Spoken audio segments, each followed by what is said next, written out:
should fall, then steady you must stand, brother, stand, and defend our motherland. Through the blazing sun of summer, through the mud and rain and sand, and line after line we'll await our king's command. For the pride of Ansteorra we will stand, brother, stand, and defend our motherland. Through the blazing sun of summer, through the mud and rain and sand. So my name is Skjoldulfr Hildibjarnarson. So either North German or Viking. Viking, of course. Okay. But not the quote-unquote worst Viking name I've run into, but you're a contender. Okay. I will give you that. Thank you. What do you prefer to go by at an SCA then? If they can pronounce my name Skjoldulfr, which is fine. My mundane name is Daniel, so people just call me Daniel. Okay, yeah. but Skjoldulfr. Skjoldulfr. Yeah. I'm a herald, which means I'm allowed to mispronounce them, but I try not to. Right. Unless I know you, and then you're host. How long have you been in?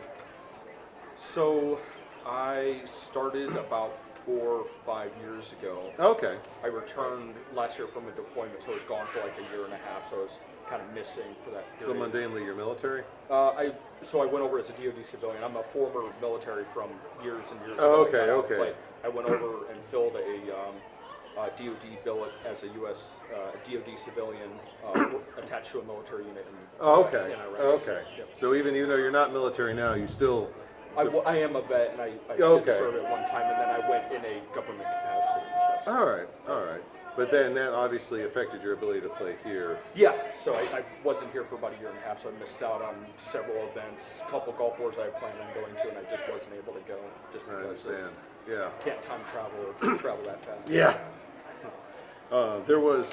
It was probably just before you started playing, but there was one time when Baron Orlando, when he was still military, Right. he made it to, actually it was a Beltane, I think it was about 4 years ago, and we didn't think he was going to make it. And when he showed up, I turned to someone and said, what did they do? What did they do? Drop him at the back of a cargo aircraft? And they said, pretty close. Pretty close, right. So, what brought you into the SCA? So I had heard about the SCA when I was 17 years old, so that 34, 35 years ago. Okay. I was getting ready to ship out to boot camp, but a buddy of mine who fought in the SCA, I saw a couple of their demos in Michigan, and I really wanted to fight, but then I didn't want to injure myself. But it was just kind of we're all D&D gamers together, and he told me what he did. I checked out the demo, and I was like, I really want to do this, but I couldn't. Not in the cards at that point. Right. And then I saw a buddy of mine go out and fight at Tribe, and I saw a photo of him in armor. And I was like, oh, the SCA, I completely forgot about the group, and then looked him up online, and then found Baron Wiesenfeuer and Namron Beltane and started going to Chivalry. So you knew Tribe, you said? I didn't. I just knew someone who had photos when he went to Tribe. Oh, okay, gotcha. And I saw the photos reminded me of the SCA, and then that's when it piqued my interest to start coming. I understand. What's your persona? I am a Norse persona. First occupation of Iceland when they first started going even further west than England in the year about 850. So you've got this narrowed down to a fairly specific time frame. Pretty specific. So first generation born on Iceland when they first started occupying. All right.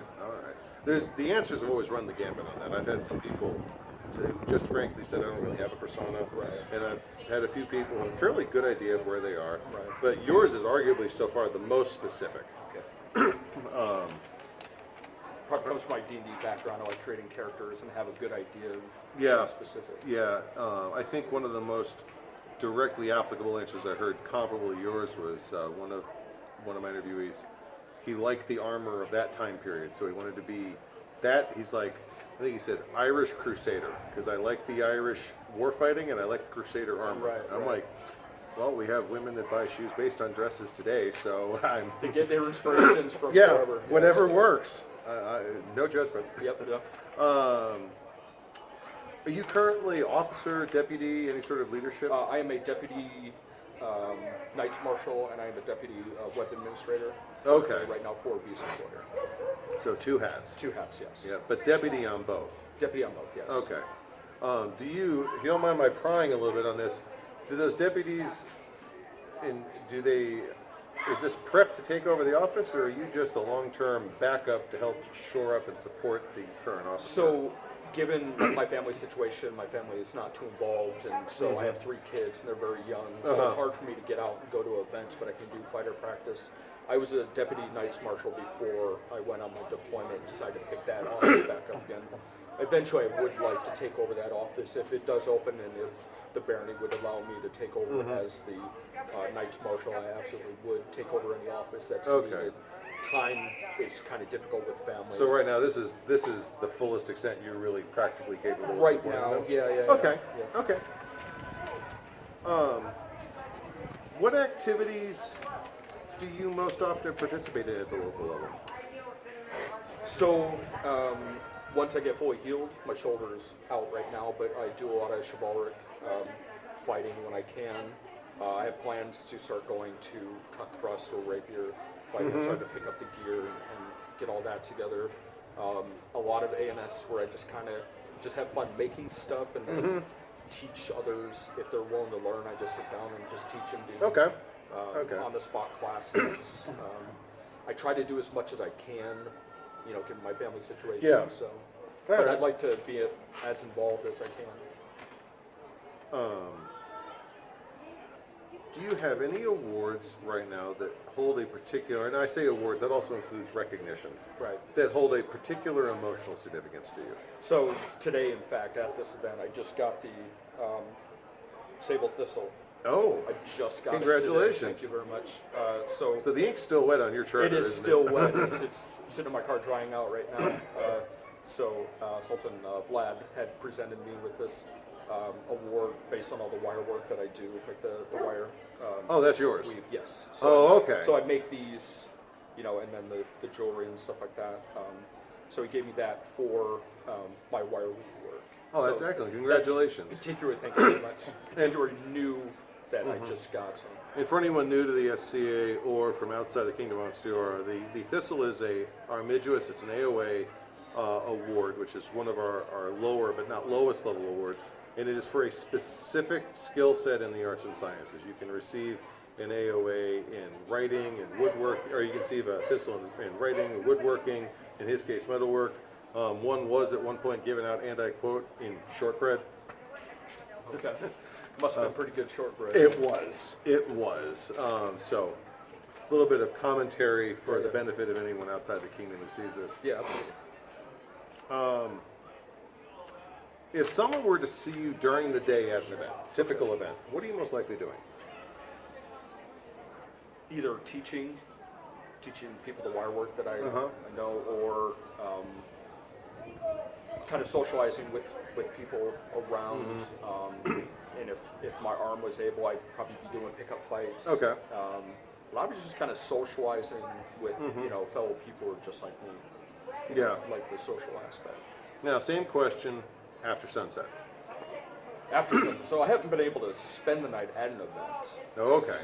So kind of obligations are my preventing that. family, yeah. Okay, that's so fair. I go home. You wouldn't see me sleeping overnight until I get my 8-year-old to be really involved. She loves camping, so the more I can get her involved, Kind of trying to hook her in. She loves coming to events. She wasn't able to come with me to this one. Okay. But she enjoys coming out, so I should be able to camp out later and stuff. But I think a lot So of it is I think the correct answer here is after hours, you're taking care of your family who just happen to be off site. pretty much. And I honestly, as much as we want to rib people like that, we really do. Yeah. That's the honorable answer. That is. Yeah.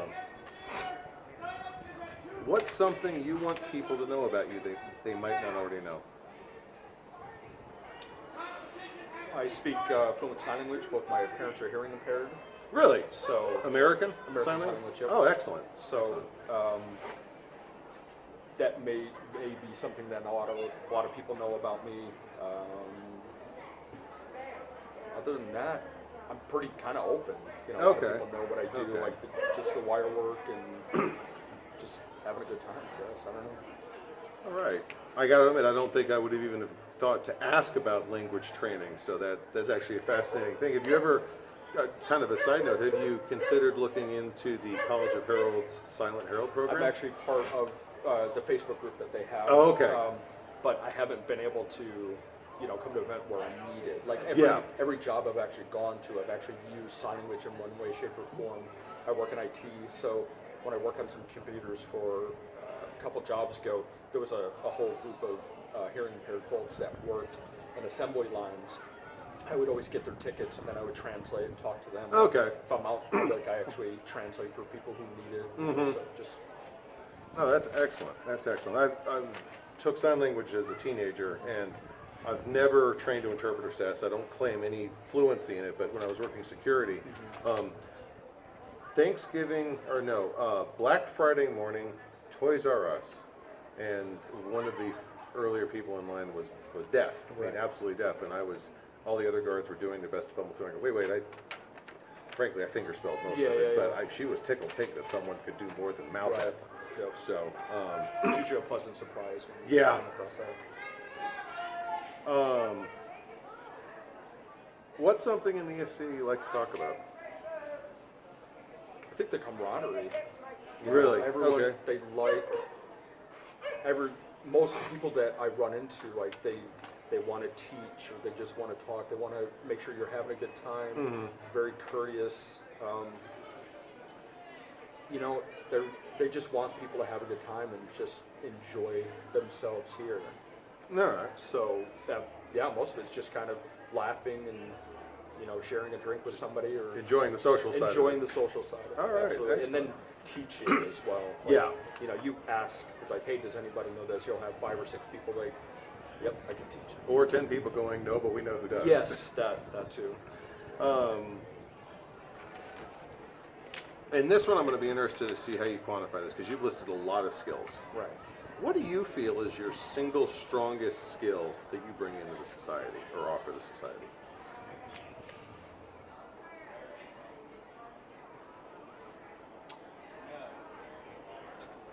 I'm not too sure. I think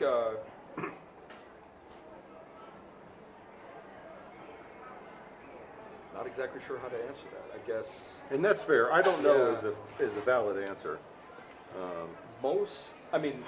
I guess a lot of the jewelry work and stuff I do, somebody's not really teaching me. I just do a lot of research and bookmark pages. But you're self-taught, and it's obviously historical, at least most of it, because I recognize the work from my own time with arts and sciences. Yeah, I think it's just a lot of the research, and my favorite is doing the historical accurate jewelry. Like, there's a lot of people approach me, hey, can you make this? I'm like, yeah, I could, but it's more modern, and I tend to like to stick with historical accurate jewelry. I'll make, whatever, but that's You'll follow the money, but you know where your heart is. Yeah. Okay, that's fair. That's fair. Let's talk a little bit about the person. Okay.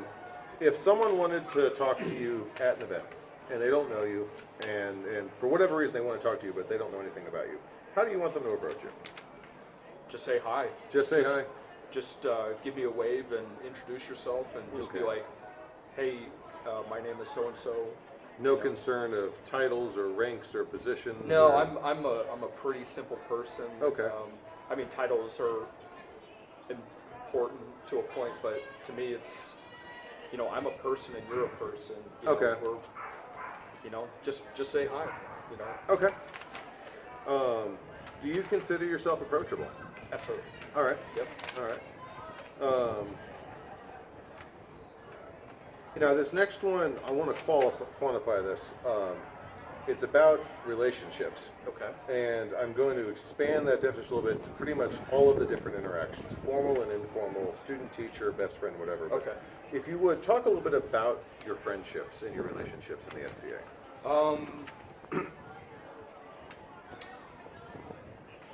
Friendships, as far as there's not a specific group that I'm friends with. I'm friends with a lot of people who just do AMS. I'm friends with people who do Ritter. I'm friends with people who do chivalric. There's not any particular cliques that I'm attached to. I tend to make friends in all walks of life. Yeah. I think I find most everything about the SCA, arts and science and everything else, interesting. There's always something you can learn. There's I heard a knight say, she was a female knight out of the West, I believe, you always want to approach with an empty cup. Okay. Okay. Always have an empty cup because you can always learn from someone else. You know? Okay. So I find a lot of things interesting. So I don't. I'm not bogged down to like one specific thing. I'm very open to a lot of different ideas. So pretty much any group you bump into, you're of the mindset I could learn or at least enjoy this company. Yeah. Okay. Absolutely. All right.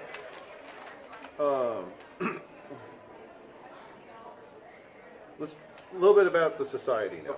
Okay. Big issues. If there was something about the SCA you wanted to change or you thought needed to be changed, what would that be?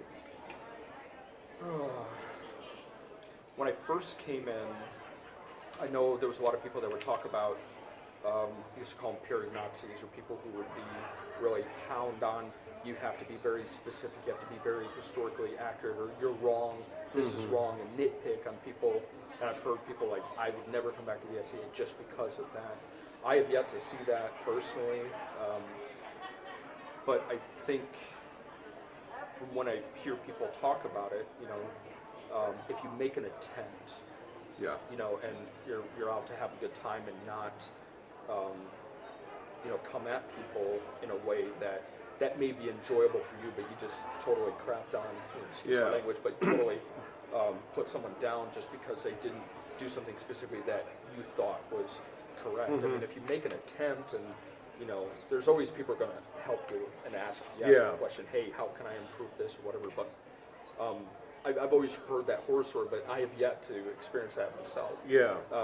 But obviously it resonates with you. It does. Definitely and would. I mean, when I heard that really bothered me. I was like, wow, really? Like, I mean, if I saw somebody do that to me, I mean, I probably have a few choice words that I can't say on camera here, but that's, you know, that's just kind of ruining somebody's experience with, you know, an environment such as this. And they're not going to learn anything but a negative thing when you should be learning positives. No, absolutely. But absolutely. I can't, like, specifically about the SCA that I would change. Again, I haven't been able to make to too many events just because of my family situation, but I've yet to see anything that I could pinpoint and say, this is something that needs to be updated or changed. All right. All right. Now, I know this question, the way you answered this last question a little while ago, this kind of echoes that, but I'll ask it again to see if the context gives us a little different. Okay. What do you feel is your current biggest contribution to the SCA right now? Service, you know, try to help out as much as possible. You know, if a tent needs to be taken down, immediately jump in and see if you can help, or if someone need help carrying things, or they look like they're carrying something, even though they may not ask for your help. Just, you know, I generally ask, hey, would you like some assistance? Please make the offer. Make the offer. Okay. Just make the offer. Okay. The chivalric side of it, but Yeah. a lot of it's just. I mean, I don't do the jewelry to make money. I think I enjoy making it in a way that other people enjoy it. They look at it and, you know, they get enjoyment out of it. I give more pieces of jewelry away than I do sell. Like, it's not something that I'm interested in making money on. I just enjoy making it. No illusions about retiring off this. No, I mean, if I was retired, then, you know, maybe if I'm making extravagant pieces, but I'm far off from that. And I think once my skill set gets to that point, by the time I retire, I may be able to make a living off of it. But I just enjoy crafting. Okay, that's fair. What's something that you don't already know that you'd like to possibly learn about in the SCA? So, I've always had like daydreams of peerage on every single level, like peerage in service, peerage in, you know, light armored fighting, arts and sciences, and so kind chivalric. of that all you want to be a quadruple peer. I think that would be an ultimate goal, but that's pretty far down the road. But I think, you know, that's kind of my goal. I would like to branch off and kind of do that. I mean, not a specific thing. You're looking at this from all the things. Yeah, kind of. Okay. Like, I think the SCA has a lot to offer. All right. I have probably barely touch maybe 5 or 10% of, Oh yeah. of Oh yeah. the SCA, and there's a I mean, lot I've more. been playing 20 years. I think I'm at the 5 or 10%. It's how it's. Oh, what I'm at 1% yeah, at least, or half a percent. it's a question of what's your focus. But, Right. so, and honestly, you're the first person to give a broad answer like that. A lot of people have been like, well, maybe this. If you're like, all the things. Empty cup syndrome. Okay. Yeah, Okay. absolutely. I think that's, in contrast of the other answers we've gotten, I think that's actually kind of a refreshing, different take on it. 2 more questions, and one: is there anyone you know who you would like to see sit for one of these interviews, or any multiple people? Not a limiting question. I think I would love to hear the hilarious answers from Duke Jason. You're the second person to suggest Jason. I'm scared to put him in front of the camera at this point. His laugh is bolstering, where it just makes you laugh. Oh, it's infectious too. Yeah, absolutely. Yeah. It'll just make you laugh. Trying to think of anybody else that I would like to see on the interview. I mean, he's the first one that pops in my head. Okay. Maybe Wolf from Beeson for you? The archer? Yes, yes. Oh, I know Wolf. Yeah. Yeah, Yeah. Yeah, you should know Wolf. Absolutely. Yeah. I know Wolf. I know Wolf. I'm not sure I want her in front of the camera. She might shoot me when her answers make it out. It's like, I'm done. I gotta go. Oh no, that would be an interesting conversation actually. No, I would love to sit with either one of them. I think they'd be amazing interviews. So last but not least, the title of this series is called From a Kingdom of Heroes. Okay. And what I like to do is I like to tell my subjects where that comes from and kind of get a reaction to a final question. Okay. Have you ever heard of Sir Riccardo Di Pissa? I don't believe so. All right. In a nutshell, he was one of the early Ansteorran knights. He was not the first. He was one of the early ones knighted after our separation from Namron Beltane. Right. He is also the man who forged what we now use as the Sword of State. Okay. He worked with a master blacksmith, and they forged the sword, which is currently with Sir Vladisław right now, I believe. Right. It may be with the Queen right now, but the point is, it is considered in perpetuity. It's on perpetual loan. Okay. He passed away like a week before golf in '98. Right, that was my first golf course. I never met the man, but the emotions of that event brought his name to the surface. Everyone was talking about him. One of the things that was said about him that always stuck with me all these years is that at the end of the day, he was a hero from a kingdom of heroes. Because he very much was very heroic. Right. But also, let's face it, we're a kingdom that embraces the red cape and blue jumpsuit attitude Right. a lot more than some of our brethren. Right. So all that being said, and all that is commentary on what I'm about to ask, who are some SCA heroes for you?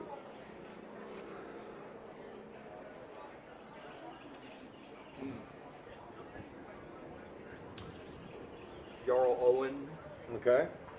one of the first nights that I got a face-to-face with. All right. At a practice when we're at the Cellar Center Mm-hmm. there. He was the one that stuck out most in my mind, because you got this big behemoth of a guy with a heart that is just bigger than he is, and Yeah. the way he speaks, the way he carries himself, he sticks out as like being the first person that I had like a true interaction with the SCA. Even 17 years ago, it was just buddies that I went into, but. He would definitely be a hero. Okay. Okay. SCA for me. Yeah. So, All right. definitely for sure. Anyone else? This is certainly not a limiting question. I could bring his name up, Jason. Okay. I'm impressed with how he carries himself, and he's not always serious. Like he No. has. No, he's not. I like that about him. He's funny. He knows. When he speaks, he's very direct, and especially when he wants to be direct. Yeah. He's very direct, and when he wants to teach, and he likes passing on the good word and teaching people. He has a very good passion for it. So he's another person that I remember being at that fighter practice, the first one that I went to. Probably those two stick out in my mind. All right. But as I think this is 6th event that I've been able to actually go to and actually participate in a long time. All right, that's fair. I wish I could name more people, but I just haven't really had that true interaction. Once I start doing ANS competitions and my brewing, get that into competitions, get more involved, then I will probably build more heroic. And if I should fall, then steady you must stand, brother, stand, and defend our motherland. Through the blazing sun of summer, through the mud and rain and sand, and line after line we'll await our king's command. For the pride of Anstorra we will stand, brother, stand, and defend our motherland. Through the blazing sun of summer, through the mud and rain and sand.